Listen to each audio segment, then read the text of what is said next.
But it's not crazy, John.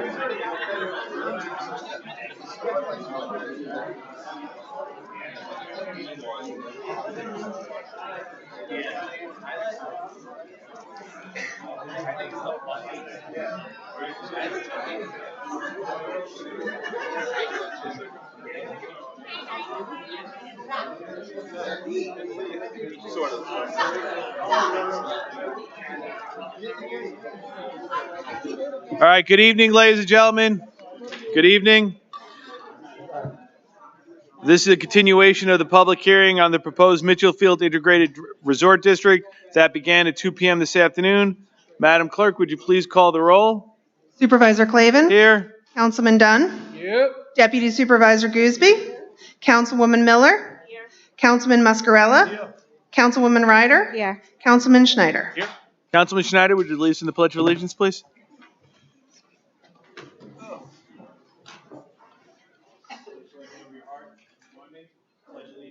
To the flag of the United States of America and to the republic for which it stands, one nation, under God, indivisible, with liberty and justice for all.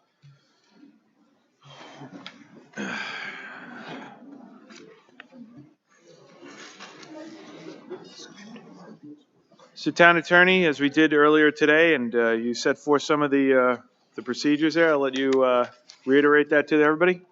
Thank you, Mr. Supervisor. Tonight's portion of the public hearing will begin with the same presentation made by the tenant of the Coliseum site at this afternoon's portion of the public hearing. Each speaker thereafter will have 3 minutes to make their comments. If you spoke this afternoon at the 2 p.m. session, then you will not be permitted to speak again this evening. This is one continuous hearing which began this afternoon at 2 p.m. I will also remind the public that this afternoon, this board amended the proposed ordinance to specify the proposed ordinance would only apply to the parcel known as County Land and Tax Map, Section 44, Block F, Lot 326, 351, 401, 402, 411, 412, and 415, which is commonly known as the Coliseum and Marriott properties. Thanks, Mr. Supervisor. Okay, thank you very much. And ladies and gentlemen, for anybody who didn't come this afternoon, just let you know before council does its presentation, if you've spoken earlier, you've spoken, you get one shot at that. In addition, it is a 3-minute rule. Lastly, when we start the public section, I will, to keep things moving in an orderly fashion, call up a speaker, and then I will ask the on-deck speaker to go to the opposite side of the podium. And lastly, and people listen, if you're for it, against it, everyone here is very passionate about it. That's great. When you start applause, you're digging into the time of the speaker. Case in point, we had a village mayor come earlier today, and he spoke, and during the period, people started cheering, and you're taking away the speaker's time. So, I understand people want to, rah, rah, rah, but to keep it orderly and to really be fair to people, we're asking you please don't do that so each of the speakers can get their 3 minutes they're entitled to. In addition, if your comments go over the 3 minutes, you can supplement it in writing and it will be made part of the record. Mr. Baker, I'll turn it over to you. Oh, and by the way, if somebody could just find the heat control and turn it up 5 degrees, because if not, I'm going to steal the deputy supervisor's blanket about 5 seconds on this. I think we could afford a little heat tonight. So somebody help me.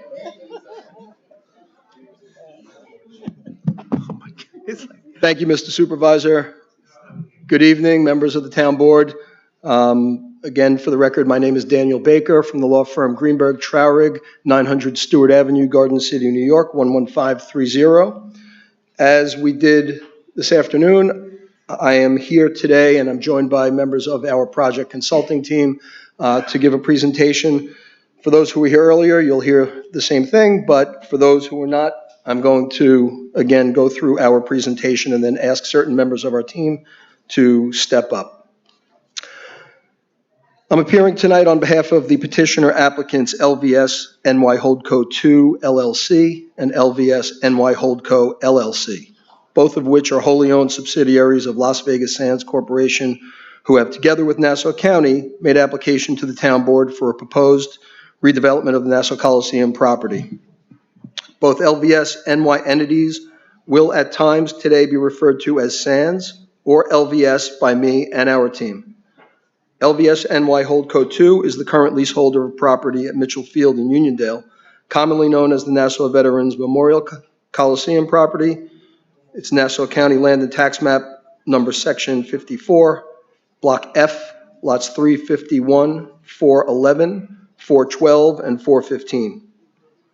LVS NY Holdco has an agreement to purchase the leasehold and improvements of the Long Island Marriott from the current leaseholder, Royal Blue Hospitality Group, LLC, and that is Nassau County Land and Tax Map number 44, section 44, block F, lots 326, 401, and 402.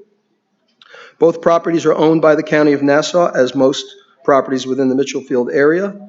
Both the county and Royal Blue Hospitality have consented to the Sands application. Today's hearing is for the enactment of the proposed MFIRD Mitchell Field Integrated Resort District as part of Article 13 Planned Development Districts at Mitchell Field of the Town of Hempstead Building Zone Ordinance, or BZO.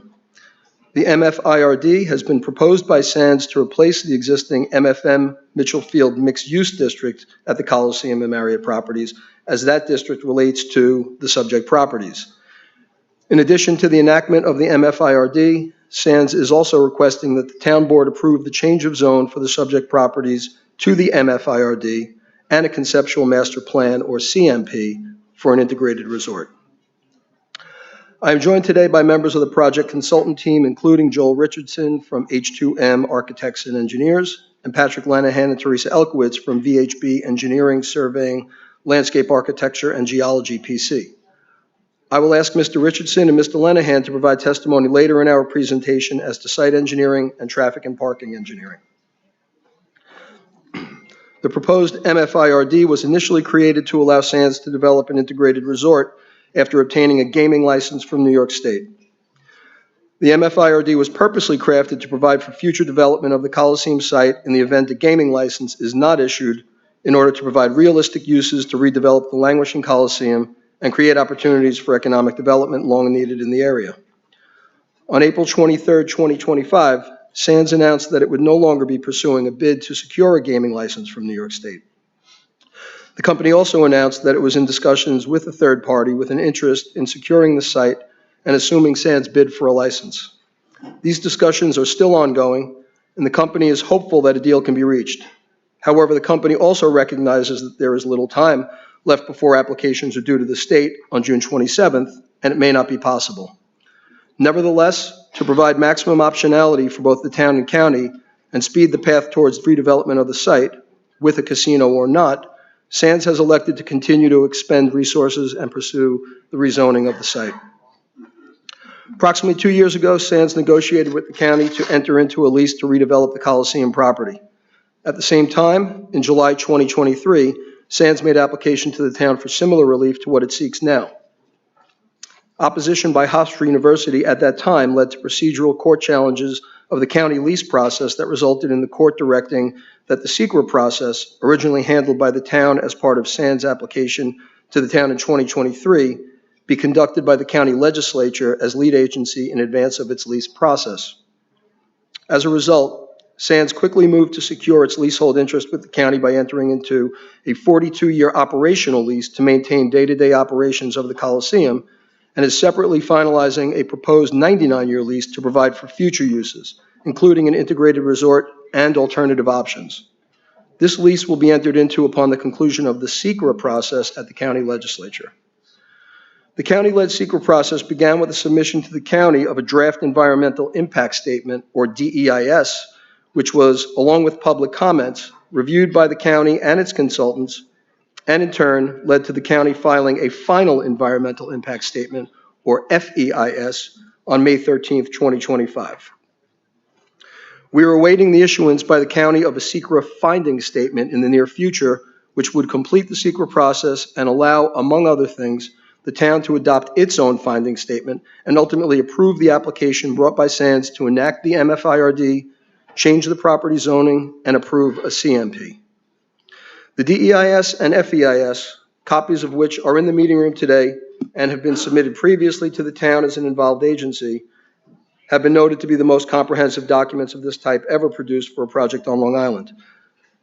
Earlier at the afternoon session, I asked that those documents be incorporated into the record, and they were. The analyses conducted in the DEIS and FEIS demonstrate that the proposed redevelopment of the property into an integrated resort aligns with the recommendations and goals of the relevant land use plans, as it would serve as a regional hub, concentrating a variety of uses, including entertainment, lodging, and recreation in a central location, attracting a wide range of visitors from the tri-state area and beyond. According to the BZO, the entirety of the subject property is situated within the Mitchell Field Mixed Use, or MFM, zoning district, which is part of the overall PDD at Mitchell Field. The MFM zoning district is limited to only the subject property and the outparcel containing the Memorial Sloan Kettering Cancer Center facility, which is not the subject of this application. When evaluating zoning consistency of the proposed integrated resort with the BZO, the DEIS explained that the proposed development concept would require the establishment of a new zoning district. Accordingly, the proposed action consists of three components related to zoning: the creation of a new zoning district, the MFIRD, rezoning of the tax parcels that comprise the subject property into the MFIRD, and the development of the integrated resort in accordance with the proposed MFIRD. The proposed MFIRD furthers the intent and goals of Article 13 of the BZO, the Planned Development Districts at Mitchell Field, by providing a new zoning district that promotes the development of innovative, attractive sites that provide benefits to the town and larger region. As indicated in the legislative purpose of the PDD, there was an understanding of the dual responsibilities associated with Mitchell Field, which were county ownership and town zoning, and community services and local tax structure. The proposed integrated resort would transform the existing Coliseum property, currently a sea of asphalt parking areas with an underutilized arena, into a mixed entertainment destination that fosters a sense of community and connectivity within its surroundings and draws people together. To avoid and minimize potential adverse impacts to land use, zoning, and community character, the following measures shall be employed for the proposed integrated resort. The development shall incorporate a significant amount of new green and open space on the site through the introduction of an outdoor plaza, a veterans memorial, and substantial landscaping throughout the subject property. The podium design shall feature a series of landscape terrace and setbacks that gradually step down the massing of the building. These terraces and setbacks would serve to break up the building's scale while creating a series of visual connections between different levels of the podium. The terracing of the building mass also allows for a transition between the podium and the hotel towers above, so there is not one solid wall of buildings. The proposed project shall incorporate a comprehensive landscaping plan that would provide visual relief from the proposed buildings, partially screening and softening them, with landscaping along the perimeter of the property and the internal roadways. The proposed surface parking areas shall be surrounded by landscaping to help screen them from the surrounding roadways and neighborhoods. Landscaped islands within these areas shall also be provided where feasible, to minimize the visual impact and help screen the vehicles parked within the surface parking areas. The proposed MFIRD is much like the existing MFM district, with the obvious difference being the specific inclusion of a gaming facility as a permitted use. As is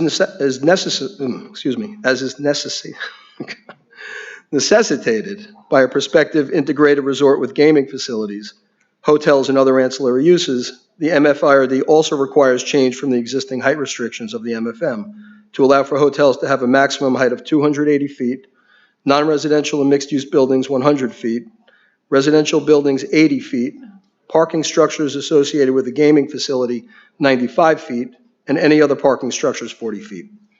Other changes from the MFM to the MFIRD were designed to help facilitate the development of an integrated resort, but also help foster a realistic and modern alternative plan in the event the gaming license is not issued, all while replacing a tired, nearly obsolete site with future redevelopment that will encourage economic growth, preserve, protect, and enhance the environmental, economic, and human resources of the town, promote innovative and quality site and architectural design, and create an attractive physical environment that provides daily amenities and services for the use and enjoyment of working, resident, and visiting populations. As Mr. Richardson will take you through momentarily, the integrated resort is presented in a proposed full-build conceptual master plan.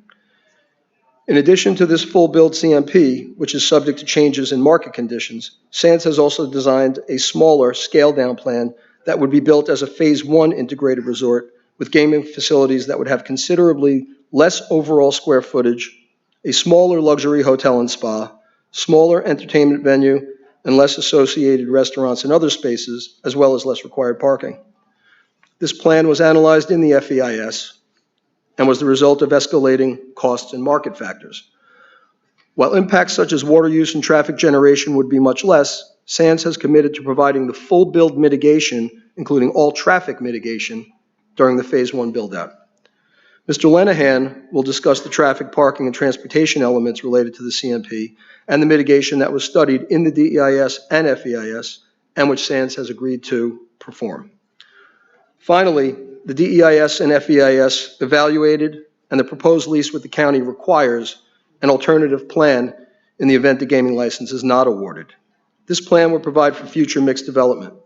These uses would include a luxury hotel, up to 500 residences, which is the same as the existing MFM district, an entertainment and meeting venue, and other uses permitted and consistent with the proposed MFIRD.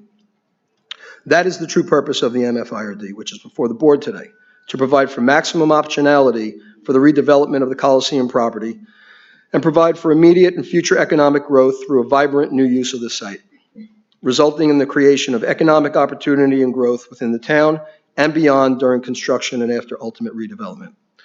At this time, I would like to call Joel Richardson, who will discuss the CMP. Thank you. Yeah, they should bring you, or like, did they drop you off yet? Good evening, Mr. Supervisor and members of the Town Board. Again, my name is Joel Richardson. I'm a professional engineer with the firm of H2M Architects and Engineers with offices located at 538 Broad Hollow Road in Melville, New York, 11747. I'm the civil engineer for the project. My firm prepared the conceptual master plan for the proposed integrated resort. We also evaluated the existing water, sanitary, and stormwater infrastructure serving the subject property and have proposed improvements to those systems to accommodate redevelopment of the subject site. This evening, I will present an overview of the conceptual master plan and discuss what steps have been taken with the evaluation of the infrastructure system servicing the project site. The CMP illustrates the proposed full build-out of the Nassau Coliseum property in conformance with the proposed Mitchell Field Integrated Resort District. The CMP illustrates the redevelopment of all of the Nassau Coliseum property consisting of 4 tax parcels totaling 71.6 acres. The CMP also illustrates the partial redevelopment of existing paved parking lots at the southern extent of 3 tax parcels that constitute the existing Marriott Hotel property. Considering both the Coliseum tax parcels and the Marriott tax parcels, the total area of the CMP is 86.3 acres. It should be noted that the only modifications proposed on the Marriott property are to the southmost paved parking area to integrate site access and circulation with the proposed redevelopment of the Coliseum property. The CMP illustrates the proposed integrated resort and gaming facility building covering 1.2 million square feet of the project site and a parking structure covering an additional 267,000 square feet of the project site. The largest portion of the proposed facility, which occupies the area immediately surrounding the existing Coliseum and extends south to Hempstead Turnpike, consists of the gaming facility, which is colored beige on the plan on the screen, 2 hotel towers with a total of 670 rooms. Those are the 2 L-shaped blue shapes on the main building. A 4,500 seat entertainment venue. That's the dark purple shape in the southeast corner of the building. Meeting and conference spaces, which is colored magenta on the plan. Retail space, restaurant space, as well as various support areas and MEP facilities. There are 2 structured parking garages incorporated into this building also. Those are the 2 gray shapes on the building. Rooftop green space and a pool spa are also indicated on the building, and that's the gold shape in the middle of the building. A structured parking garage, Garage A, is included at the northmost end of the property, the east portion of which would be used for a new central utility plant to serve the proposed integrated resort. Garage A also houses a basement, level, bus depot, and loading docks connected to the integrated resort's basement level. The garage provides a pedestrian bridge connection to the gaming facility. The proposed buildings maintain setbacks in accordance with the MFIRD, with the minimal setback being 46.8 feet from the face of the proposed Garage A to Earl Ovington Boulevard. The height of the roof of the hotel towers is proposed to be 278 feet, with parapets and mechanical equipment extending above the roof line as permitted under the MFIRD.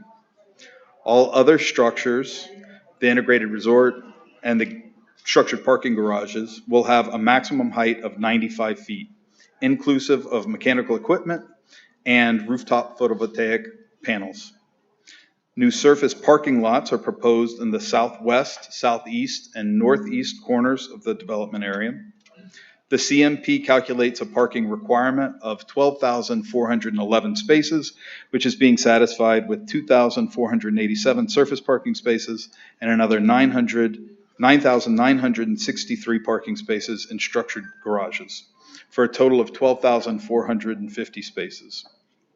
The proposed integrated resort building has a floor area of over 3.7 million square feet, exclusive of basement areas and parking structures. This represents a floor area ratio of 1.0.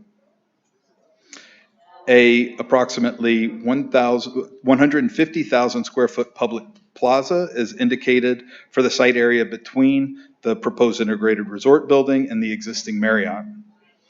This area would be landscaped and potentially programmed for various events in addition to passive public use. Landscape buffers are indicated along Hempstead Turnpike, Earl Ovington Boulevard, and Charles Lindbergh Boulevard. In addition to new vegetation, landscape berms are proposed to help mitigate visual impacts from the proposed integrated resort. Enhanced setbacks of more than 50 feet for the surface parking area in the southwest corner of the project site are also provided along Hempstead Turnpike across from existing residential communities. The CMP also indicates maintaining the existing pedestrian bicycle path around the perimeter of the project site, with connections to the proposed access ways for the integrated resort. Given the existing site is almost entirely covered with pavements in the Coliseum building, the redevelopment proposed with the CMP would result in a net reduction of 7.5 acres of impervious surface. Vehicular site access is proposed from Hempstead Turnpike, Earl Ovington Boulevard, and Charles Lindbergh Boulevard, utilizing existing curb cuts and existing points of ingress and egress to the project site. The existing access would be modified to accommodate the formalized roadway network indicated on the CMP and based on anticipated traffic needs. With regard to water, the proposed development will be served by the Town of Hempstead Water Department's Uniondale Water District. A new 1.98 million gallon per day water supply well is is proposed to increase the Uniondale Water District's available capacity and to provide the redevelopment with potable water and mitigate the increased water demands from the proposed integrated resort. This new water well would provide a benefit to the greater community by increasing the resiliency of the public water supply system within the Uniondale Water District. The total anticipated water usage is assumed to match sewage generation, estimated at approximately 701,000 gallons per day, utilizing Nassau County DPW minimum design sewage flow rates. This represents an increase of approximately 604,000 gallons per day, compared to our historical estimated design flow rates of approximately 97,000 gallons per day for the Coliseum building. Additional water demand for landscaped irrigation is estimated to be 62,000 gallons per day. The net increase in peak daily water demand, considering domestic water and irrigation water, for the proposed development is estimated to be 0.67 million gallons per day. H2M has conducted a test well program for a potential new water supply well proposed to be located in the Nassau County-owned right-of-way at the intersection of Charles Lindbergh Boulevard and Earl Ovington Boulevard. An exploratory boring has been drilled to a depth of approximately 610 feet, with cores and samples collected to evaluate the geology best suited to support the water supply well. The test well program was completed in March of 2025. The preliminary water quality results from the test well indicated excellent water quality in this area. H2M has held multiple consultation meetings with the Town of Hempstead's Water Department with respect to water supply, the first being on February 16th, 2023, and the most recent being April 24th, 2025. H2M also consulted with Nassau County Department of Public Works with respect to water supply on February 2nd, 2024. Regarding sanitary disposal, the anticipated sanitary discharge from the integrated resort would be 701,400 gallons per day. Sanitary flow from the site is directed towards the Cedar Creek Water Pollution Control Plant, which currently treats approximately 63.8 million gallons per day, operating at approximately 88.7% of its permitted capacity of 72 million gallons per day. During a meeting with H2M on February 24th, 2023, Nassau County DPW representatives indicated that they did not foresee any treatment plant capacity concerns related to the redevelopment of the subject property. During this meeting, Nassau County DPW indicated issuance of a letter of sewer availability would be contingent upon: 1, confirmation that portions of an existing 36-inch sanitary sewer main will be relocated to maintain accessibility for maintenance, and 2, submission of a flow monitoring report quantifying existing sanitary flows upstream and downstream of the subject property in order to confirm conveyance capacity. The CMP anticipates relocation of the existing 36-inch main within a new access road to be constructed between the Marriott building and the proposed integrated resort. H2M conducted flow monitoring between April 19th and June 1st of 2023 for a period of 43 days, measuring sanitary flows upstream and downstream of the proposed facility. H2M submitted a request letter for sanitary sewer availability to Nassau County DPW on April 30th, 2024, along with sanitary flow monitoring and capacity evaluation report. In response, Nassau County DPW issued a letter of sanitary sewer availability on May 10th, 2024. Finally, with regard to drainage, the subject property is located within a 269-acre overall watershed area tributary to an existing Nassau County stormwater infiltration basin, basin number 537, located south of Hempstead Turnpike on the west side of Glen Curtis Boulevard. There is an existing extensive storm drainage collection system traversing the subject property that discharges from the site via drainage pipes under Hempstead Turnpike, opposite Glen Curtis Boulevard, which convey stormwater to the Nassau County Basin number 537. Based on information obtained from Nassau County DPW, Basin number 537 was designed to store runoff from a 5-inch rain event. The county basin is also equipped with an emergency overflow to Meadowbrook. The stormwater management practices to be implemented with the proposed integrated resort will include 1, reducing the total impervious surfaces of the subject property. As previously stated, the proposed redevelopment would result in a net 7.5 acre reduction of impervious surfaces. 2, reducing stormwater runoff by increasing local infiltration through the installation of new dry wells located on the subject property with appropriately designed pretreatment systems, including catch basin inserts and hydrodynamic separators, which will remove pollutants, including sediment, trash, debris, oil, and grease from stormwater runoff. 3, continued connection to Nassau County Recharge Basin number 537. 4, preparation of a stormwater pollution prevention plan.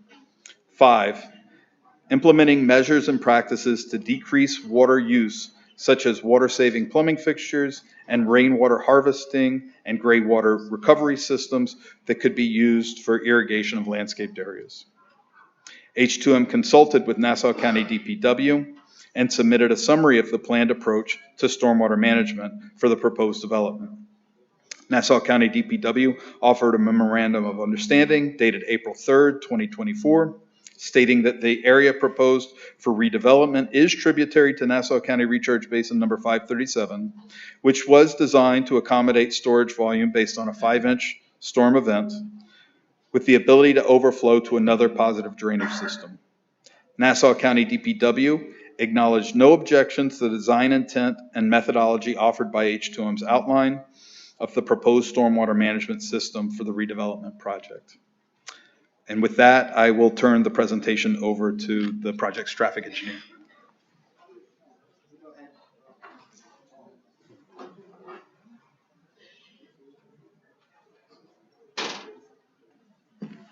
Thank you, Joel. Good evening, Supervisor Clavin, members of the town board. My name is Patrick Lenahan. I am the Director of Transportation at VHB's Long Island office, 100 Motor Parkway in Hauppauge. As part of the environmental review process, VHB has performed a very expansive and comprehensive traffic impact study for the project. This study followed the final scope and was included in the DEIS, which was reviewed by the public, involved, and interested agencies.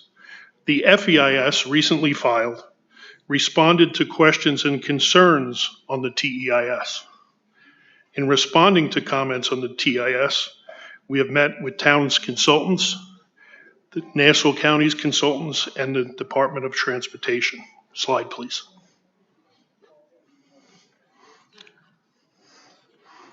Sir, can I have the next slide? Thank you. Thank you.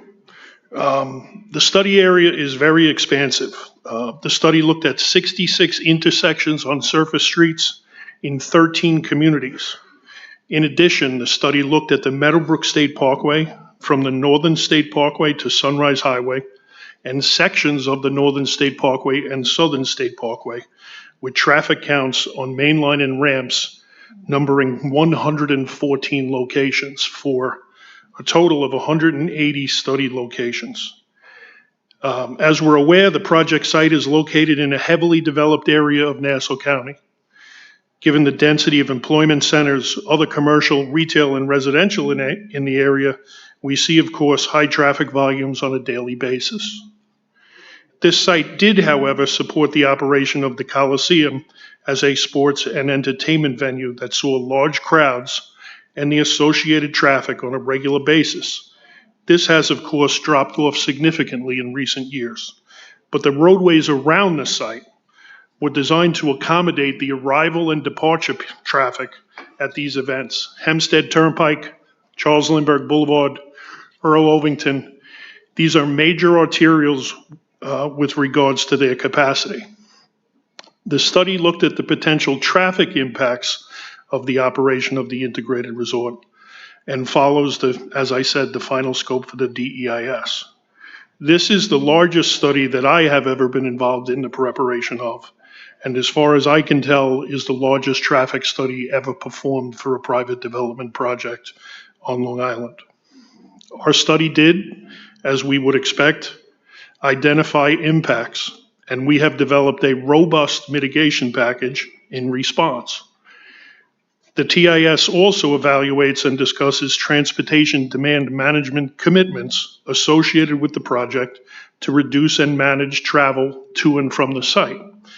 These include a transportation management association, a transportation coordinator, pedestrian and bicycle infrastructure, Long Island Railroad shuttles between the Hempstead Long Island Railroad Station and the Rosa Park Transit Center and the site, longer distance coach shuttles, and parking policies. Slide, please. The result of this effort is the development of a mitigation package that we are recommending be put in place. The mitigation package carries a cost estimate in excess of $100 million. The New York State DOT has reviewed and sent a letter to the Nassau County Legislature confirming their concurrence with the mitigation contained in Appendix 2.6-1 of the FEIS. This overall graphic represents locations where we found that mitigation was warranted to improve conditions based on the combination of existing conditions and site volumes, and in some cases, very poor existing conditions. At all the signals around the site, the entranceways, with the exception of the MSK entrance, we expect to completely reconstruct to the latest standards, including pedestrian infrastructure, which, in working with the area's system of multi-use paths, will provide safe and efficient pedestrian and bicycle access to the community. Where we have improvements at other locations, noted as triangles on the graphic, this is not simply just signal timing changes, which do improve operation, but here we expect to upgrade the older signal equipment, such as controllers and detection equipment, to provide better, more traffic responsive operation and better traffic service. The most significant mitigation we identified is on the Meadowbrook State Parkway and represents the first significant capacity improvement on the parkway since the construction of the northbound CD road system decades ago. I'll get into the parkway in a bit. Slide, please. Intersection mitigation. Most of the surface street mitigation is located close to the site. This is as expected, as this is where site traffic is most concentrated. Improvements at most locations around the site, as well as a new signalized point of access, is proposed. The next few slides show the perimeter of the site in more detail. Slide, please. Starting at Hempstead Turnpike and Glen Curtis Boulevard, which is currently the main entrance to the site, we're doing a few things. We are changing the southbound approach to be appropriate in width and lane layouts for the proposed development. We've made similar changes northbound across the street. But one of the things we're proposing here, which you will see at a lot of the entrances to the project site, is we have pulled a free right turn from westbound Hempstead Turnpike into the control of the traffic signal as a pedestrian measure. Currently, pedestrians crossing the intersection on the east side of the driveway have to negotiate across 2 lanes of right turning traffic that does not stop. And that situation currently exists at more than one of the driveway locations, and we're going to address that wherever we have it. Slide, please. Thank you. As we head west, Earl Ovington Boulevard, Uniondale Avenue, at Hempstead Turnpike, here we have a widening and additional lanes on the southbound approach for additional capacity. Again, the pedestrian accommodations here will all be reconstructed and brought up to current standards. Next, please. Thank you. As we move north along Earl Ovington, the west side of the site, where Charles Lindbergh Boulevard wraps back around in the eastbound direction, we have an additional eastbound left turn lane to handle increased volume. The right turn lanes that leave the site westbound currently are uncontrolled. We are going to pull them into intersection control for pedestrian safety and add a second right turn lane. One other thing we are doing here is adding a southbound dedicated U-turn lane. Folks familiar with the site, the Omni office building is located just to the north on the west side, and there are a number of persons at the end of the day who make a U-turn at this location that will now have the benefit of a dedicated U-turn lane. Next, please. Okay, now we're up at the northwest corner of the site where Earl Ovington intersects Charles Lindbergh Boulevard again, and we're at the signalized access point to Nassau Community College. There are a lot of changes here. The first thing that's noticeable, the large sweeping high-speed northbound to eastbound ramp between Earl Ovington and Charles Lindbergh has been relocated and pulled tight into the intersection. This is going to slow people down. This is going to allow us to have much improved pedestrian accommodations at this location. Another thing that's going to do is allow folks leaving Nassau Community College to make a left here. They can't do it right now. So they can make a left here and head east on Charles Lindbergh Boulevard and go directly to Points East and the Meadowbrook State Parkway. Another thing you will notice, the existing U-turn slot on Charles Lindbergh in that very wide median has been removed. That U-turn now sets up a weave between the U-turn and the site driveway that crosses 3 lanes of Charles Lindbergh traffic. And with this design, we can eliminate that condition. Next, please. Thank you.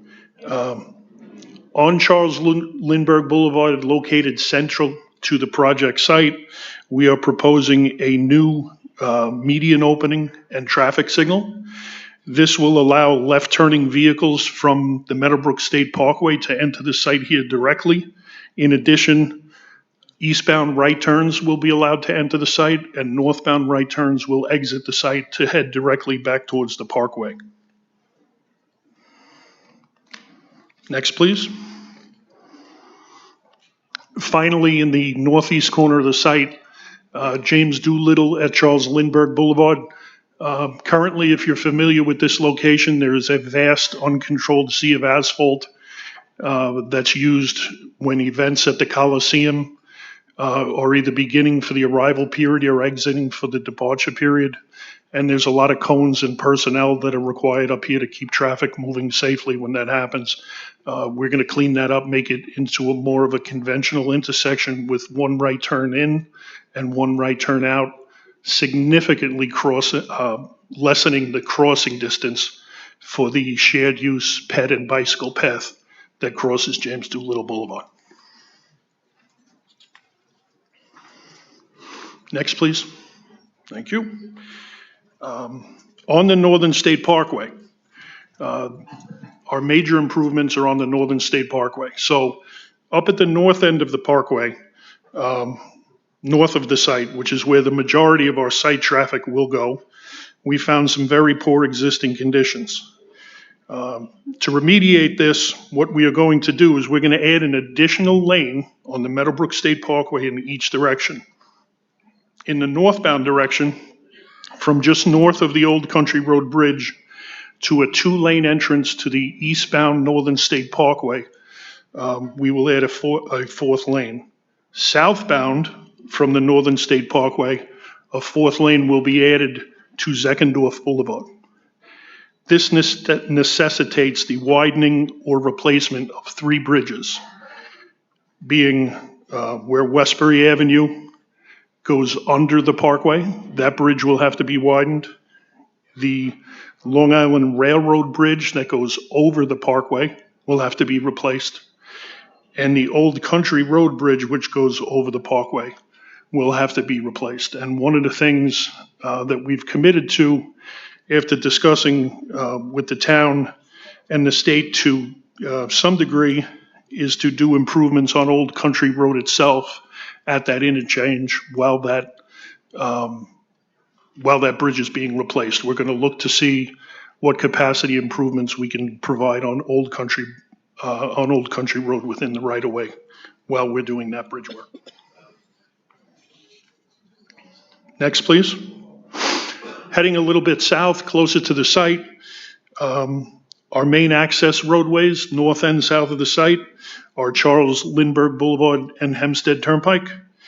At each of those locations and interchanges with the Meadowbrook State Parkway, we're going to improve the eastbound to southbound ramp system. In other words, eastbound Charles Lindbergh Boulevard to southbound Meadowbrook State Parkway, there is a 2-lane ramp that we're going to make longer, and an acceleration lane to the southbound parkway that we're going to make longer. Similarly, at Hempstead Turnpike, there is no deceleration lane eastbound to the southbound parkway. We will add a deceleration lane, and on the parkway, we will extend the acceleration lane. These improvements are going to make it easier for people to get off the surface streets and merge onto the parkway. Finally, southbound, down by the Southern State Parkway, at the southbound, we're going to add a southbound to westbound deceleration lane. Now, while this wasn't identified in the traffic impact study in the DEIS, the DOT had asked for this improvement down there, and the applicant has committed to doing so, amongst a few other things that I'll get to. Okay, as I mentioned, in addition to the mitigation identified in the TIS, based on coordination with the DOT, the town and the community, SANS has committed to perform additional improvements in the project area. These include, for the New York State Department of Transportation, the construction of the southbound deceleration lane to the Southern State Parkway from the Meadowbrook, the installation of a traffic signal at a DOT facility on Stewart Avenue, and the installation of a traffic signal at the East Meadows State Police Barracks on Merrick Avenue opposite the Eisenhower Park entrance. Per discussions with the town of Hempstead, SANS has advised that during replacement of the Old Country Road Bridge, the cross-section of Old Country Road itself would be modified to the extent possible to reduce delays on Old Country Road, subject to Nassau County DPW approval. Lastly, based on discussions with between Representatives SANS and community leaders of Uniondale, SANS has agreed to provide streetscape improvements along Uniondale Avenue from Hempstead Turnpike to Front Street, Uniondale Avenue traffic calming and safety improvements from Hempstead Turnpike south to Nassau Road, traffic signal improvements at Uniondale Avenue at Front Street, Uniondale Avenue at Jerusalem Avenue, and Uniondale Avenue at Nassau Road, subject to Nassau County DPW approval. And I thank you for your time, and Mr. Supervisor, I'll turn it back to you. Unless Dan wants. Thank you very much. Mr. Baker, anything else you want to add? No, thank you, Mr. Supervisor. That concludes our formal presentation. I think we did it in 2 minutes less than this afternoon, so we're doing our best. We'll be following any comments. I appreciate it, and I don't think I've ever had a presentation with the comment magenta. Well done. Just want everybody to know we are getting the heat turned up a little bit. Hopefully, by the end of the evening, it'll be about 68 degrees in here. We're slowly getting there, and appreciate the guys in the back getting it done. Like I said, I'm going to call out a number of residents. I'm going to ask one resident to go to one mic, and when I tell you you're on deck, you go to the other one. Again, respectfully, we keep it to 3 minutes. You can supplement after. The first speaker I have lined up is Matthew Arich, and right by him on deck is Janaya Jenkins. Sir, if I have your name and address for the record. My name is Matthew Arich, Hauppauge, New York. Good evening, members of the board, town residents, and various towns official. My name is Matthew Arich, president of the Building and Construction Trades Council. I represent 65,000 hardworking, skilled tradeswomen and tradesmen who actually live on Long Island. I am here to speak in strong support of the proposed zoning change for the Nassau Veterans Memorial Coliseum. It's case number 28656, which is the resolution on the proposed enactment of section 146.2 to be entitled MFIRD, which is the Mitchell Field Integrated Resort District of Article 13 of the Building Zone Ordinance in the town of Hempstead. This change represents far more than a land use adjustment. It's actually a strategic investment in your town's economic health, advancing and enhancing the residents' quality of life. First and foremost, this zoning change would allow for the development of an entertainment venue, a space your community needs. Whether it is for live performances, events, or family-friendly gatherings and shows, it provides a place for people to come together, enjoy local culture, and support small business nearby. Economically, this is a win-win for everyone. New development brings in new revenue, not just for property taxes, but from increased spending at local retail shops, residents, commercial property owners as well as many service providers. The growth helps expand the tax base, which means your vote to approve this change can fund town services without raising taxes on current residents. It is how the town board remains fiscally responsible while taking an active role in improving the community, expanding infrastructure, schools, and safety. Now let's talk about employment. This project does not just create short-term jobs, it opens the door for long-term union careers.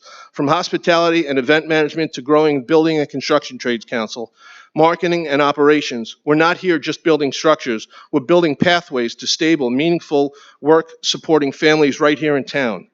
These are not minimum wage dead-end roles. These are career track opportunities that help young people stay and grow in the community they love, rather than having to leave town and build their future. And beyond economics, let's remember the community impact. This project turns an underutilized and outdated space into something vibrant and inclusive, a place that adds value to the daily lives of the surrounding communities. I understand that change requires caution and planning, and this site was often overlooked, admired, and controversy for decades. I believe that it is a balanced, thoughtful step forward, and you owe it to yourselves, to future generations, to say yes to smart growth. So tonight, I urge you to vote in favor of this zoning change. Let's move together with vision, responsibility, and a clear mind on improvements for the town of Hempstead. Residents want to see this in real time. Not more promises, but achievements everyone can boast for years to come. I will bring attention to something I saw on the wall inside. It says, I want to raise the sights of town government to new horizons so as to provide more fully the best in all services for our total. I appreciate you.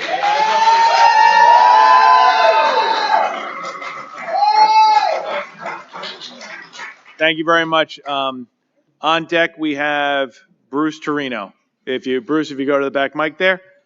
Good evening. If you give your name and address for the record. No problem. Can you guys hear me? Sorry, I'm on my Here we tippy toes. Good morning. My name is Janaea Jenkins, and I am a proud resident of the town of Hempstead. I'm here tonight because I truly care deeply about the future of our community, and because I really believe that the Nassau Hub has the potential to be so much more than what it is today. Right now, that land is sitting idle. But the truth is, our families, our peers, and our local businesses cannot afford for it to sit idle any longer.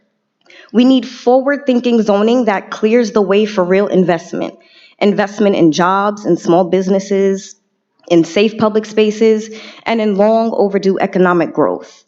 Please don't let outdated policies continue to hold this community back. I really, really urge you to vote in favor of rezoning the hub and finally give our neighbors a chance to grow, thrive, and lead. Thank you. Thank you very much. We're going to have Mr. Torino go next, and I have Anthony Simon on deck. Good evening. If you name and address for the record. Mr. Torino. Thank you. Mr.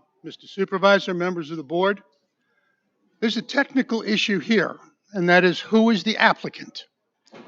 We have heard a number of presentations saying Sands has agreed, Sands has agreed, Sands has agreed. Well, the problem is Sands hasn't agreed. They have advised that they're not going forward. So the question is, who is going to pay for all of the commitments?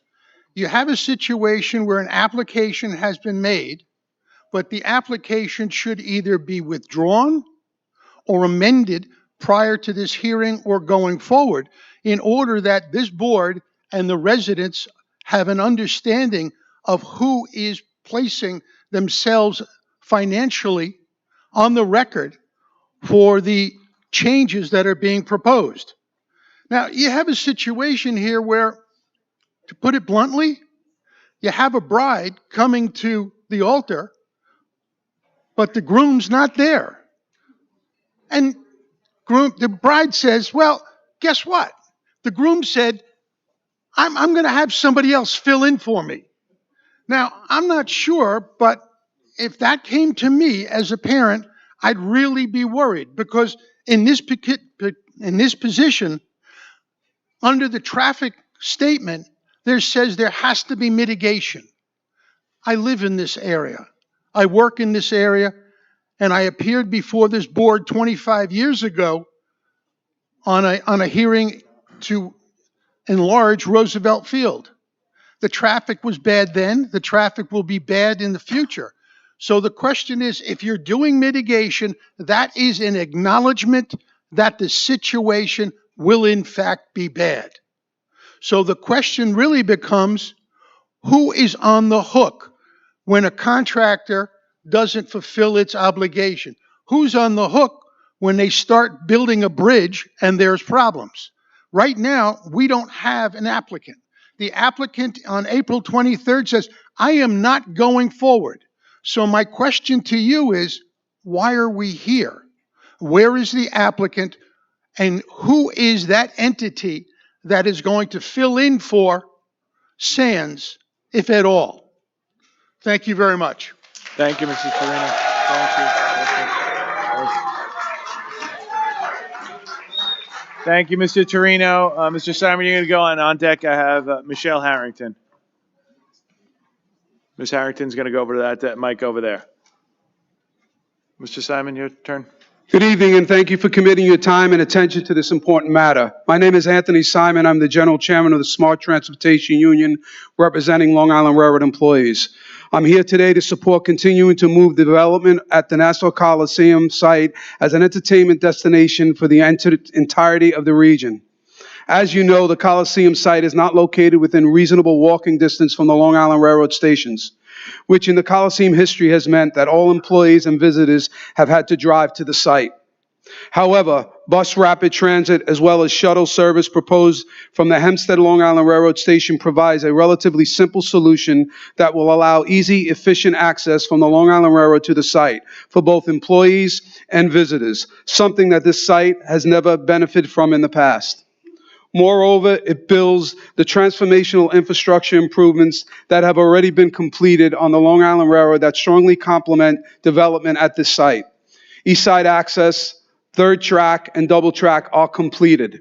Collectively, the infrastructure improvements represent over $17 billion in investment in connectivity for the region. These public investments were made to increase connectivity to New York City, boost economic development for the Long Island region, and allow for reliable reverse commuting, which had been severely limited. With the addition of bus rapid transit, these investments provide a reliable form of mass transit commuting for the permanent workers that will operate new development as well as for their visitors. As a past member of the IDA, I know that as a region, we must continue to allow economic development if we are to be sustainable and keep taxes down.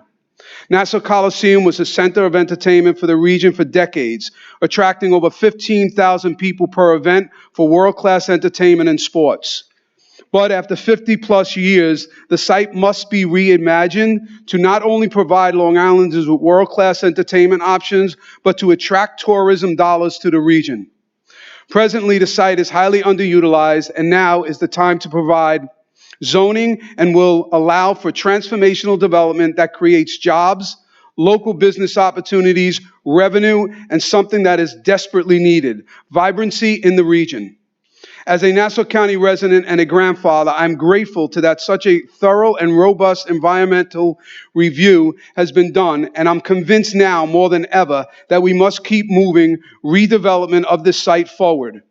Regardless of Sands project moving forward right now or not, I urge you to vote to rezone the site to allow for transformational development and return of excitement that all residents will benefit from. Thank you. Thank you very much. Thank you very much.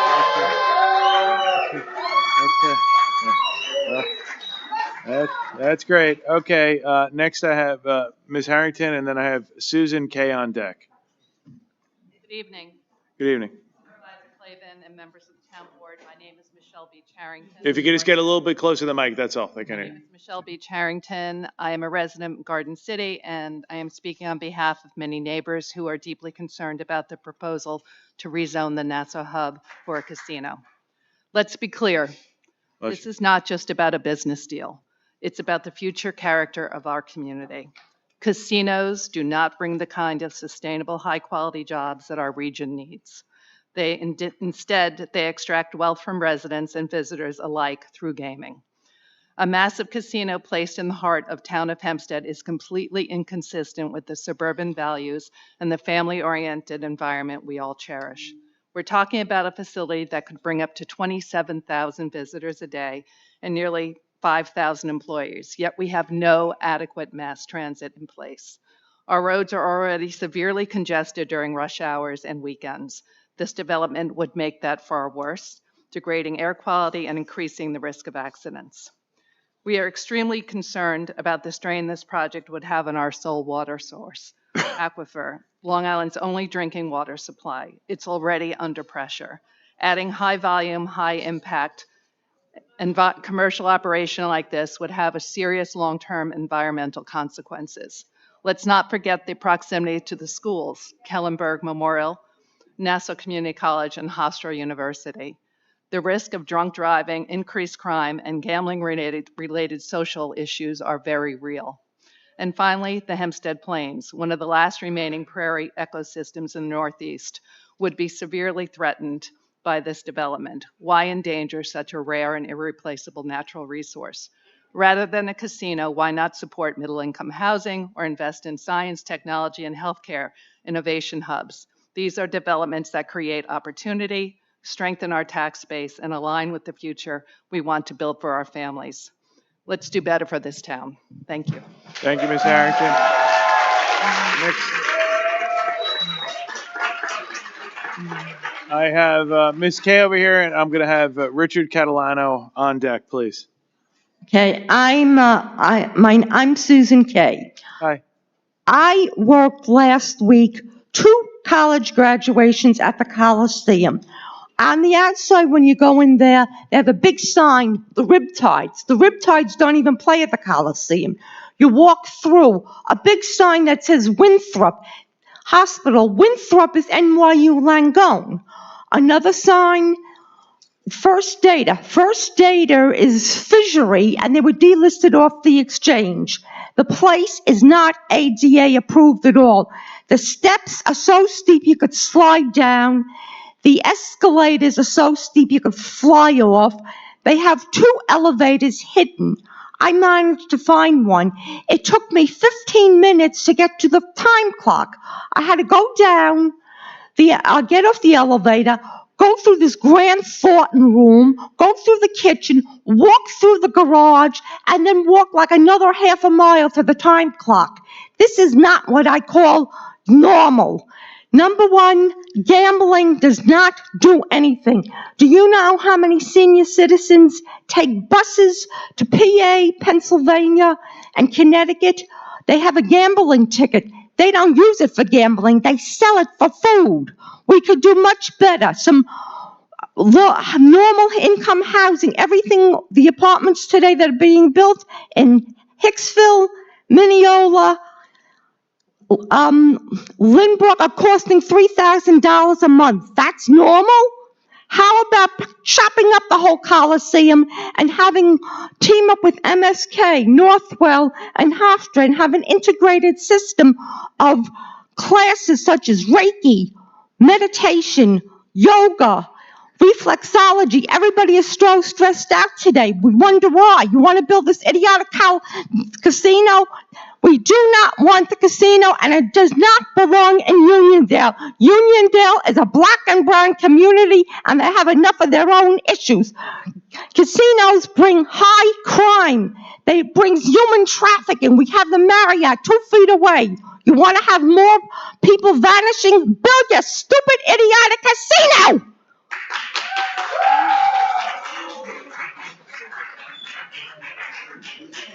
Okay, folks, listen, come on.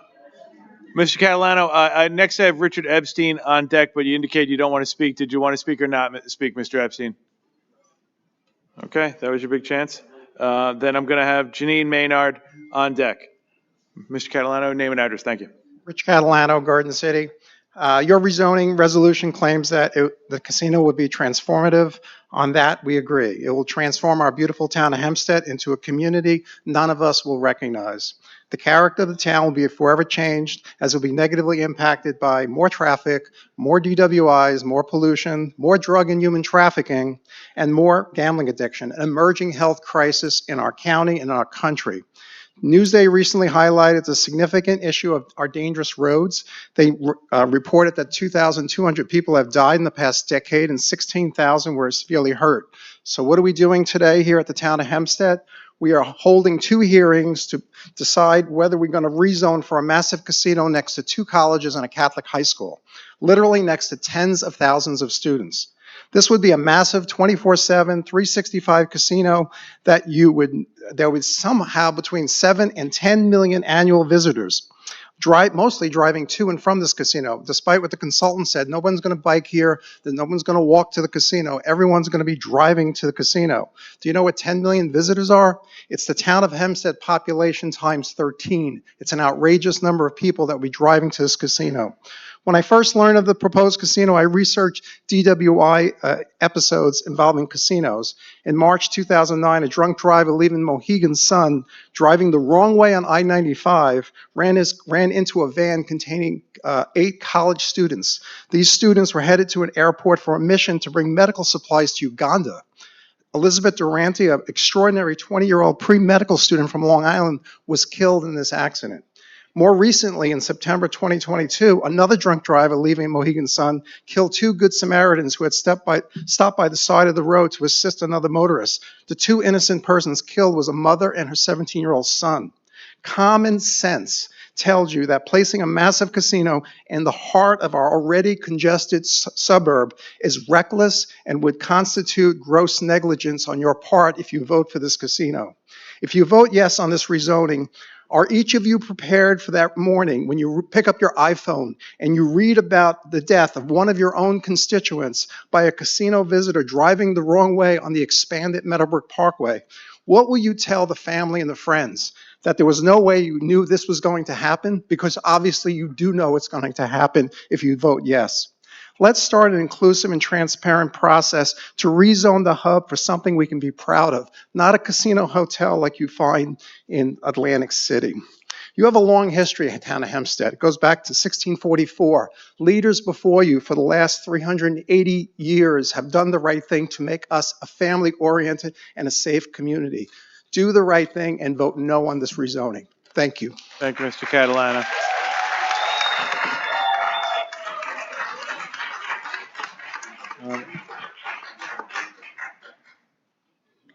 Janine, I have somebody signed in as Joanna from Lindenhurst. If you go on back to the on deck, good evening. Name and address for the calendar. Thank you. Good evening. Janine Maynard, 255 Perry, Hempstead, Uniondale School District. I'm here also as a person who's been in a co-chair of the environmental subcommittee working through SANS, but not for SANS. I represent the community interests. And I believe very strongly in the work that's been done, the FEIS, and the quality of what's been produced. My concerns are really in the decoupling of the FEIS with the zoning. The zoning language, in my judgment, is an overreach. It's more than is necessary to fulfill the terms of the FEIS. And in some cases, it reduces the quality. One in particular was the Sands commitment for 20% workforce housing, whereas the zoning only requires 10%. And we know that Nassau County needs this very much, and so do our young adults. But specifically, my concerns are on page 2 of the index PDF on the resolution. And it really speaks to the language about gaming. First, item 3, it says it's to encourage comprehensively planned gaming facilities and allow for flexibility, and we don't know what that means.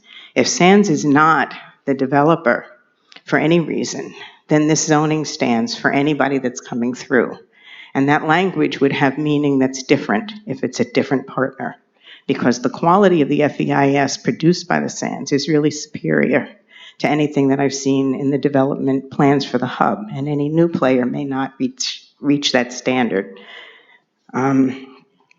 There's conflict between item 3 and item 4. One was plural, planned gaming facilities, and then item 4 names it as a single thing, which may include a gaming facility. And then later on, it goes back to making plural facilities.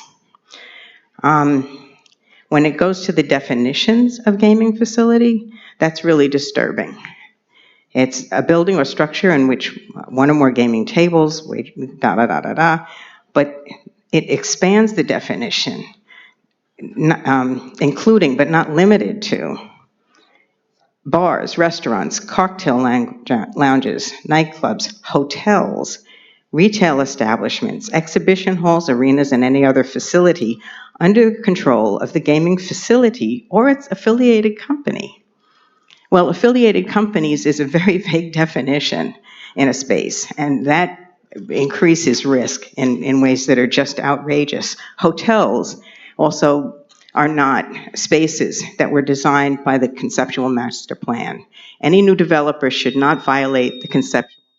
Ms. Maynard, thank you very much. I know you had a couple of other things, and like I said, anything you supplement in writing will be made part of the record. So I appreciate you coming in and your remarks on that. So thank you very much.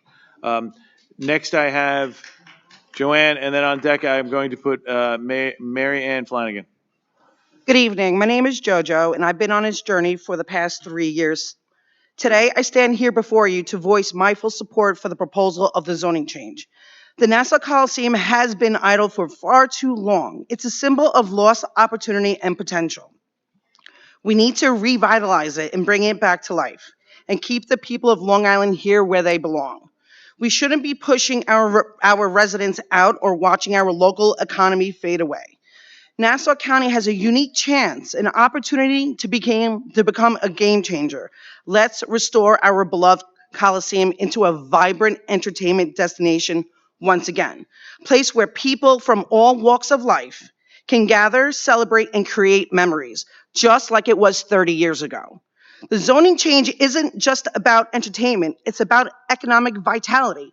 It will boost local businesses, create jobs, and support our schools, community programs. It will also benefit our universities by providing real-world opportunities for students in hospitality, like me, and event management programs. So I urge you, let's seize the moment. Let's approve the zoning change and move forward together. Let's get to that finish line and bring Nassau back to life. Thank you. Ma'am, if you would just, JoJo, if you would just give your address just for the record, thank you. Your address. 225 Heathcote Road, Lindenhurst, New York. Okay, thank you very much. I have Ms. Flanagan, and on deck, I'm going to put Angela Gover. I apologize if I'm ruining your names. Goverell. Okay. Mayor? Thank you. Good evening. Thank you for this opportunity to speak. I'm Mary Carter Flanagan, 64 Harvard Street, Garden City, New York. I'm a resident and past mayor of the Village of Garden City. Over the last 2 years, I have taken every opportunity I have had to speak out against a gambling casino at the Nassau Hub. The Village of Garden City is full of residents opposing a casino proposal, as is the town of Hempstead and the County of Nassau. In fact, I think we all know very few think gambling at the hub offers the best long-term vision for our future. Let there be no mistake that the public hearing tonight and the proposed rezoning is about gambling. Over 2 years ago, the mayor of Westbury, Peter Cavallaro, came out strongly opposing the casino proposal, and I hope you give consideration to his written comments that he submitted, as well as his past thoughtful comments on this misguided path. Some highlights I wanted to share with you, and he okayed that. When he first came out back in January of 2023, he had the experience of having fought hard, as he said, to prevent the siting of a casino at the former Fortunoff site in Westbury. He did a great deal of research and learned much about the long-term impacts on local areas from casino siting. Much that he learned was decidedly negative, he reported. The studies support that. Mayor Cavallaro also had the opportunity to work before the casino emerged as a plan with developers on something that could have been a positive change to the hub. He was not against development. When it took the turn, though, of the casino, I'll quote him as saying, "The casino proposal represents low-hanging fruit for policymakers seeking to grab more revenue and developers looking to de-risk a very large-scale project. I urge you all to reject this rezoning, to stop this in its path. It's gone on for too long. It's been over 2 years, and it's the wrong way to go for your constituents. I ask you to please look to protect the communities you serve and preserve our beautiful town of Hempstead. Thank you. Thank you, Mayor.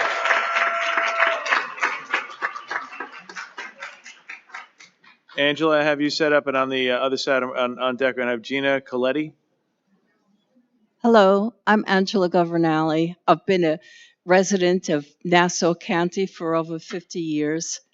My children can't afford to live here, so I don't know about this zoning and the traffic and everything else. I'm definitely against the casino, and I think what we should have is more reasonable housing for most people.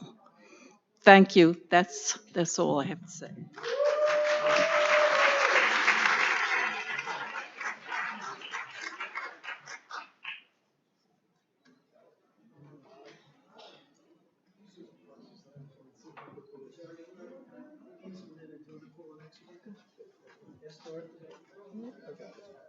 Where we up to, Dennis? Richard Catalano. Where are we up to? Gina Coletti. Gina Coletti, is Miss Coletti in the? Okay. What do you got next, Dave? Christopher Mutton? And then who's on deck? Who's on deck? Joy Cody? Miss Cody? Could you go up to this microphone, please? And then who's next? And then George Krug is next. You on deck? Did you say Christopher Murray? I don't think you did. I did not, but we'll put you on double deck. How's that, Mr. Murray? Let me get back to some order here. Get out. Thank you, Supervisor. Great job. Oh, I didn't know you was gone. I know I stepped out excuse me all for a minute. Please, give your name and address. Thank you. My name is Joy Cody. I live at 106 Tullamore Road, Garden City, and have lived there for the past 41 years. I could stand on my corner, Stewart Avenue, and watch the traffic go by for hours. I no longer try to make a turn onto Stewart Avenue because the traffic is so bad. I go to Hampton Road and go to the light. So I can only imagine the pollution and the traffic that will be sidelined to Garden City if this casino comes to fruition. Also, the aquifers, 45 minutes of a presentation that did cover the aquifers. They're building a well. The well is going to go into the aquifer. The aquifers don't have enough water to support the people who live here now. So I don't know how that's going to help. I think gambling, easily accessible by high school and college students, is a big mistake. I think a tech center would be a great idea. In addition to that, some housing. And I'm very disappointed in my fellow Garden City residents, Mr. Clavin and Mr. Muscarella, that they think this is a good idea. Thank you.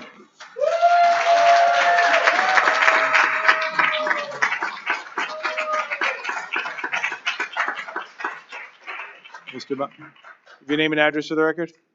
Good evening. My name is George Krug. I live at 2 Weidler Court in Garden City. I stand with the majority of Nassau's 1.4 million residents who don't want a casino at that site. The Sands made their pitch in their 28,000-page DEIS. They are making a revised pitch for, we don't know yet. It's like setting up a blind date and you're supposed to amend the zoning for it. In 400 pages in the FEIS. Much of what they put forth was highly technical with charts and graphs and beyond most people, including, I'm sure, our esteemed members of the town board. So even so, there are a number of things in the FEIS that just don't ring true. For instance, they project nearly 7 million visitors a year, right up there with some of the busiest amusement parks in the country, yet they claim that this will cause no significant impact on air quality or the environment. They claim that the visual impact of their hotel towers, 2 of the largest structures in the county if they're built, would not extend significantly beyond the immediate area. Are they kidding? There are other statements on everything from impact on groundwater to impact on the local economy that also don't ring true. You are tasked with evaluating this information before you make the zoning change. So what independent analysis have you done or are you doing? Have you done your diligence on our behalf? I can tell you that Las Vegas Sands did their diligence and they're pulling out. Who have you employed to see how much of what they say holds water and how much is sales talk? But here's the showstopper of what should be. The fastest growing group of gamblers is people in their 20s, and gambling addiction among that age group outpaces all other groups. There are 30,000 of these young adults attending colleges right next door to the Coliseum site, and many more living within a short distance in our local towns. Into this environment, we're being told it would be a great idea to build a giant casino. It's so big that even in its latest scaled-down version, it will be among the top 10 biggest in the country and bigger than any in Las Vegas. And now they seek a vendor who can make money in both the online and in-person gambling business. Great. Let's throw gas on the fire and hit these young adults with that gambling double whammy. Former Congressman Patrick Kennedy spoke recently about addiction for profit companies. He talked about online gambling, how it's addicting not only young people, but our governments who are becoming addicted to their share of these gambling losses. Folks, you know this is a bad idea. If it was such a great idea, your around the town bulletins would be telling us all about the great new casino that's coming, but that's not what you're doing and that's not what's happening. This won't be an economic injection, it will be an economic drain. Many economists say so, and if you don't believe them, do your own analysis. We can do much better for all county and town residents than encouraging any addiction for profit companies. The majority of Nassau residents don't want this. I urge you to say no to rezoning for gambling. Thank you very much. Mr. Town Attorney, did you call Christopher Mutton? You did call Christopher Mutton? Mr. Murray, you're up? Okay. Good evening. My name is Chris Murray. Address is 96 RXR Plaza. I'm a partner with Rifkin Radler, and I'm appearing tonight on behalf of Hofstra University. We also have Susan Poser, president of Hofstra University, who is in attendance tonight. Mr. Murray, if you just speak into the mic, they couldn't hear you that well. I know you were saying you had the president here. Yes, Susan Poser, president of Hofstra University, is here. Hofstra supports positive economic development of the hub that does not create risks of crime, pollution, traffic, DWIs, and more to the surrounding area where approximately 30,000 students attend school.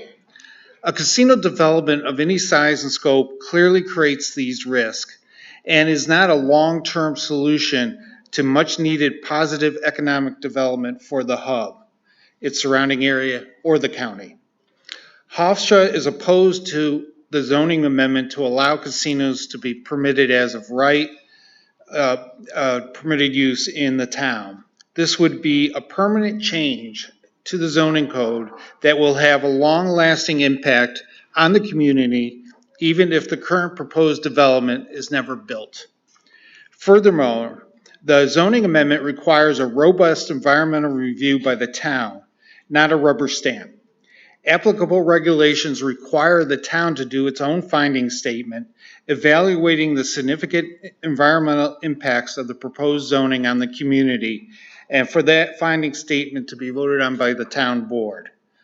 The proposed rezoning would have a significant environmental impact on the town and its residents, but this impact on the town was not addressed by the county in the EIS. Accordingly, the town should examine these impacts before approving the application for rezoning and not rely on the county's environmental impact statement for its proposed but still not publicly available lease with LVS. Rubber stamping the county's evaluation would amount to a dereliction of the council's responsibilities. If this zoning is being done to accommodate one specific development, then it is illegal spot zoning. Zoning laws are meant to provide a municipality with control over developments throughout its jurisdiction. They are codified and applicable to all. The town board should be very wary of surrendering leverage over this site and acting in such a way that invites casinos to become part of our community now and in the future. Thank you. Thank you, Mr. Murray. Next, I have Joy Cody. Joy Cody? Sure you went? Okay, good. And Monica Kiley. And on deck, we will have Barbara Perrell.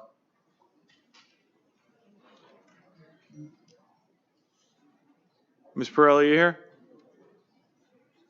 Okay. Then if not, I'm going to have on deck Stacy Richardson. Good evening. If you give me name and address for the record. Hi, Monica Kiley from Garden City, New York. I have a question that others have asked. Who is the new operator? Why can't we know that? Like what I'm sure many people in this room know who the new operator is, so why can't the residents know?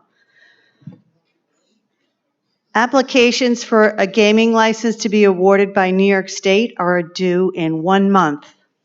Does anyone in this room think for a minute that in the middle of the Kentucky Derby, a horse can change jockeys and still get to the post?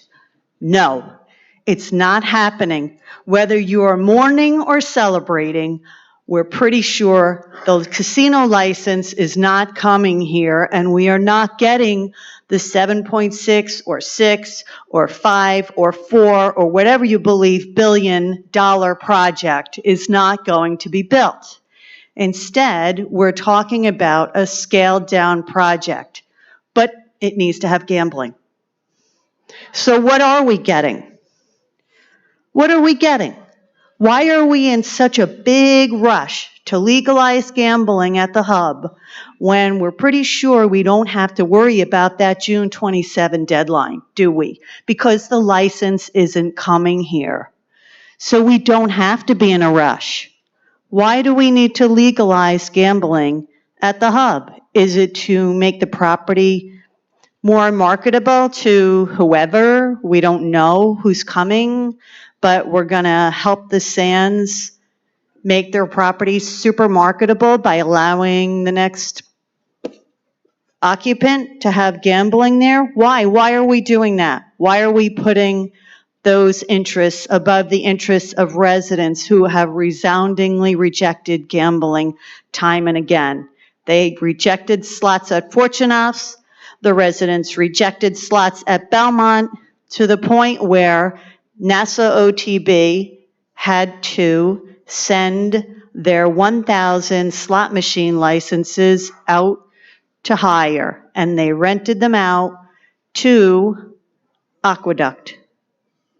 Now it looks like Aqueduct is going to get a gaming license. That's what the tea leaves say, and I guess they won't need those 1,000 slot machines anymore. So I guess they're going to come here to Nassau County looking for a home. Oh, gee, where would that be? Is that what we're talking about here? A glorified slots parlor? That's the best thing we can come up with? Please tell me I'm wrong. I challenge all of you, tell me I am wrong, that that's not what we're talking about happening at the hub. That's not what we're working on legalizing. Anyone? Okay, thank you very much.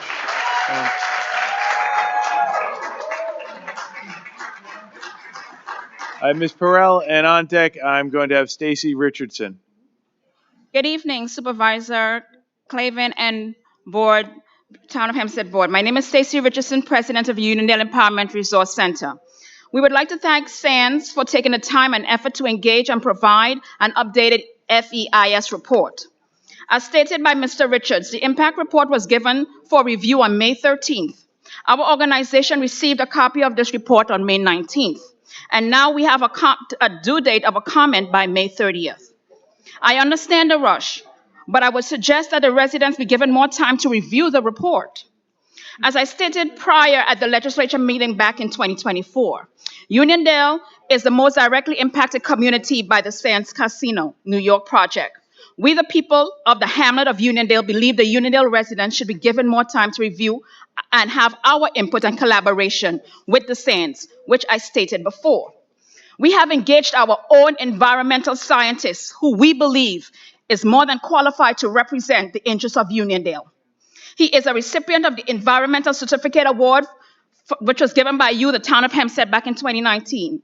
He received the African Union Award and Climate Mental Health Certificate. He is also a Nobel Prize Award recipient for the environmental climate justice for the people of color in the North Continent.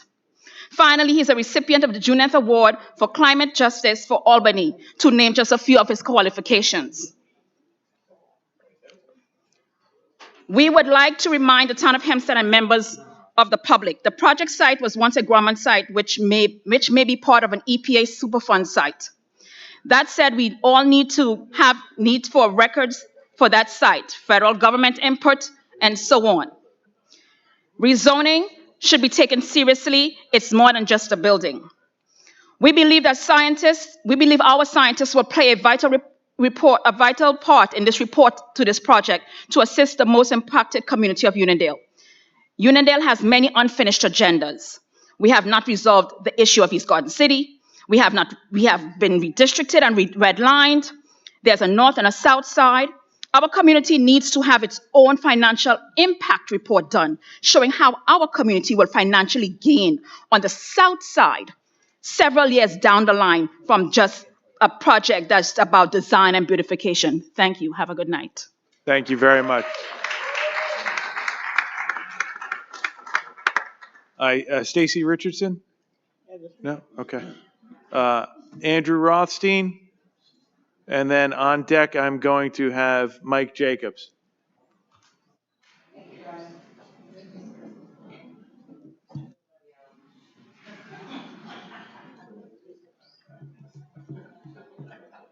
Are you Mr. Jacobs? Yes. Okay, why don't you go on up there? Yes. Okay, and then I'm going to have on deck Brian Nigro.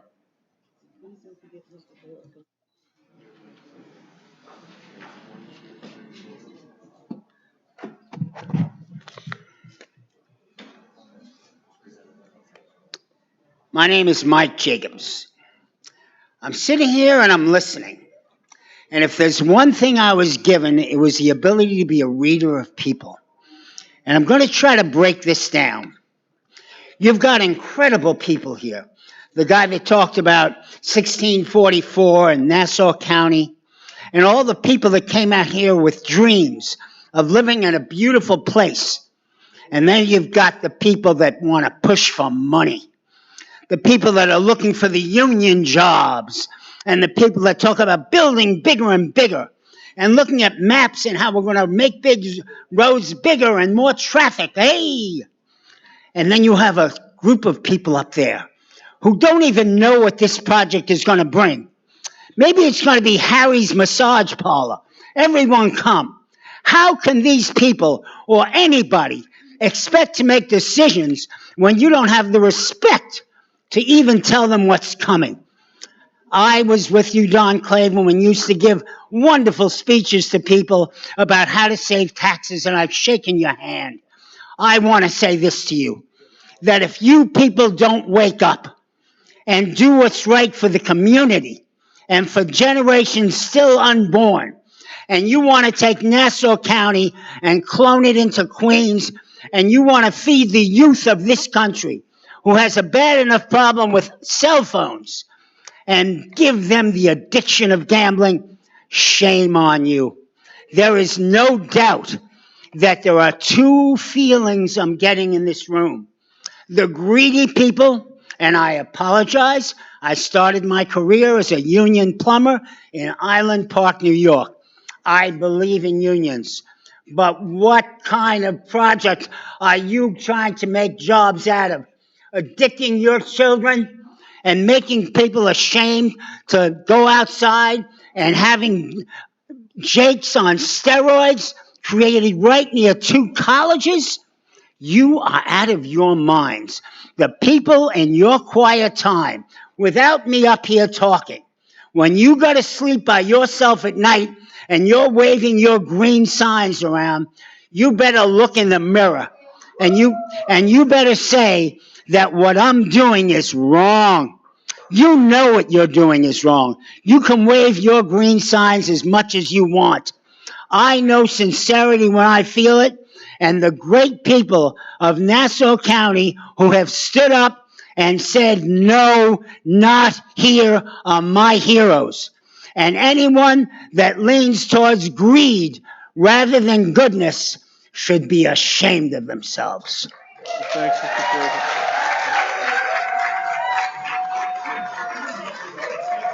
Okay, all right. Thanks, Mr. Jacobs. Mr. Nigro, and on deck, I'm going to have Annie Cronin Howard, right over there. Good evening, if you give your name and address for the record. Ryan Nigro, 195 Mineola Boulevard, Mineola. I'm going to present a counterpoint. We've got 72 acres of land in the middle of Nassau County that would be building careers, growing paychecks, and delivering real opportunity for working people. Instead, it's been held hostage for decades by a small group of voices who already have what they need. This isn't about traffic. It's not about the environment. It's about privilege, and it's about people who don't want to change because they're comfortable with the way things are. Even if that means keeping working families out and keeping opportunity locked behind a fence. Meanwhile, our members, the men and women of the building and construction trades, are ready to go. We're ready to build, we're ready to train, we're ready to work, and we're tired of being told to wait while a handful of NIMBYs try to stop progress for the rest of us. The current zoning on this site is a joke. It was written to block development, not guide. It reflects the past, not the future, and it's costing us not just jobs, but homes, businesses, and the chance to build a future here on Long Island. We're talking about thousands of union jobs, not temporary gig careers, apprenticeships, training, benefits, pensions. We're talking about the kind of work that lets someone buy a home, raise a family, and stay right here in the community they help build. If we don't fix the zoning now, we'll be stuck in the same cycle of delay, dysfunction, and decay we've been living with for 30 years. We've watched opportunity walk right by us again and again, and enough is enough. We're not asking for handouts. We're demanding a fair shot, a fair shot to work, to grow, and to build a Long Island that works for everyone, not just the loudest, wealthiest few. So let's get this done, pass the zoning, unlock the site, and let us get to work.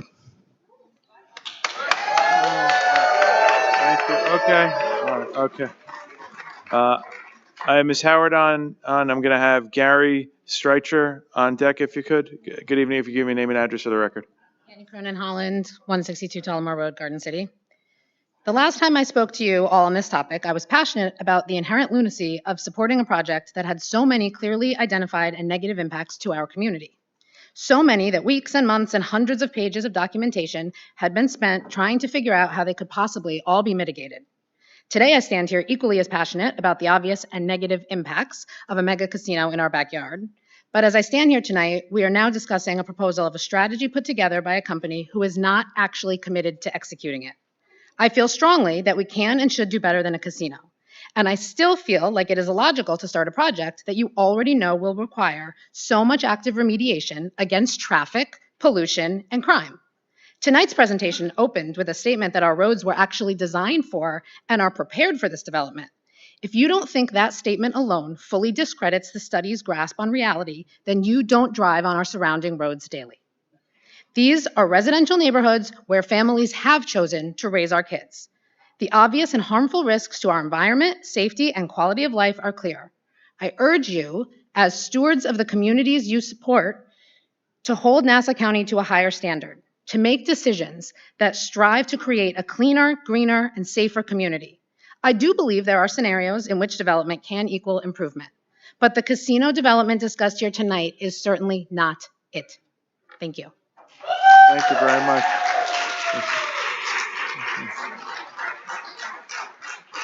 We're going to have Gary, you're going to go, and on deck we're going to have Brian Farris. Good evening, everybody. I wasn't planning to speak. Somehow my name got on there. But, however, I have something to say. I think it's pretty sad that the only way Nassau County thinks they can get revenue now is through gambling. We had Lotto. What has it done for us? We have online gambling. What has it done? We have legalized marijuana. What has it done for us? Where is the revenue going?